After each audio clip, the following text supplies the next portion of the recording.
पट्टणकोडोलीतील अर्धवट रस्ता पूर्ण करा अन्यथा खड्ड्यात वृक्षारोपण करणार, शिवसेनेचा इशारा।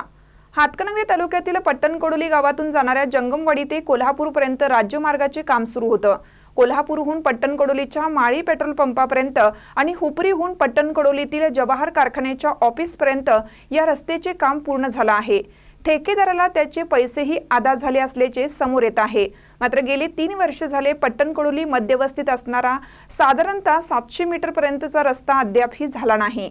परिणामी ग्रामस्थांच्या, वाहनधारकांच्या आणि विद्यार्थ्यांच्या आरोग्यावर या रस्त्याचा मोठा परिणाम होत असल्याचं चित्र आहे। गेल्या 2 यात्राही या खड्डेयुक्त रस्त्यामधूनच पार पडल्या। असे असताना आमदार खासदार यांनीही संबंधित ठेकेदार आणि सार्वजनिक बांधकाम विभागाच्या अधिकाऱ्यांना रस्ता त्वरित पूर्ण करण्यासाठी आदेश दिले होते। मात्र सार्वजनिक बांधकाम विभागाच्या मुजोर अधिकाऱ्यांच्या मनमानी कारभारामुळे हा रस्ता अद्यापही झालेला नाही। ठेकेदाराने ग्रामपंचायतीने गावखणी जवळील गटारीचं पाणी पाईप टाकून बाजूला करून घ्या, मी रस्त्याचं काम लगेच करतो असं सांगितलं होतं।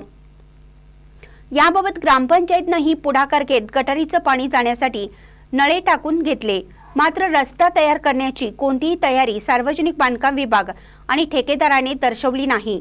त्यामुळे रस्त्यात खड्डा की खड्ड्यात रस्ता अशी दुरावस्था या पट्टणकोडोलीकरांना आणि वाहनधारकांना सोसावी लागत आहे। तू कर हसल्यासारखं, मी करतो रडल्यासारखं असं चित्र ठेकेदार आणि सार्वजनिक बांधकाम विभागाच्या अधिकाऱ्यांकडून होताना दिसत आहे। पट्टणकोडोली शिवसेना शहर आणि युवा सेनेकडून रस्त्याचं काम तात्काळ सुरू झालं नाही तर रस्त्यात पडलेल्या खड्ड्यांमध्ये वृक्षारोपण करून निषेध करून आंदोलन करण्याचा इशारा कोल्हापूर सार्वजनिक बांधकाम विभागाचे तुषार बुरुड आणि हातकणंगले बांधकाम विभागाचे शिवाजी पाटील यांना शिवसेना शहर प्रमुख शिवानंद पणदे, युवा सेना प्रमुख अभिजित भालबर यांच्या शिष्टमंडळाने निवेदनाद्वारे दिला आहे। त्यामुळे हा रस्ता कधी होतो याकडे सर्वांचं लक्ष लागून राहिलं आहे। महानकरी न्यूजसाठी रिजवान मोजावर, पट्टणकोडोली। ताज्या बातम्यांसाठी महानकरीला सबस्क्राइब करा आणि बेल आयकॉनला क्लिक करा।